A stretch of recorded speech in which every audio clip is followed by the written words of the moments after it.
The three people accused of killing French Quarter tour guide Christy Thibodeau were going to stand trial this week. Instead, they'll go straight to prison.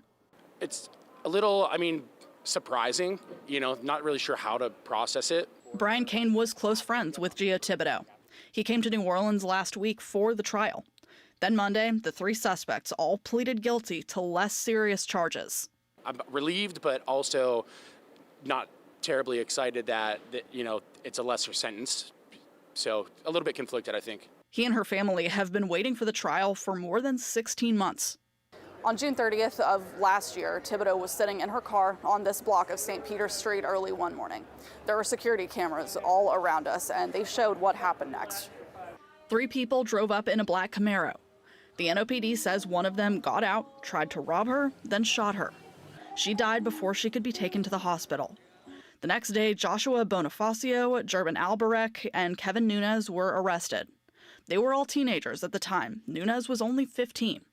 Prosecutors would end up naming him as the one who pulled the trigger. All three were later charged with murder. A year later, just before jury selection was about to start Monday, they pleaded guilty to manslaughter, along with a few other charges. Thibodeau's siblings talked with us after they found out. In a statement, they said, quote, "Today's guilty pleas by the offenders will not take away our pain, but does help us from reliving the trauma of her senseless, tragic murder out in court." They and Cain say more than a year after her murder, the grief is still heavy. It's day to day. There's specifically, Halloween just passed, and that was a really big day for her. But they are finding ways to remember her. Cain says Thibodeau always wore a hat when she gave tours. Her family found this one in her car after she died. So her brother and Cain got tattoos of it. Rachel Handley, WWL Louisiana. Nunez, who was said to have pulled the trigger, was going to be tried as an adult. He and Bonifacio were both sentenced to 40 years in prison. Albarek got 20 years.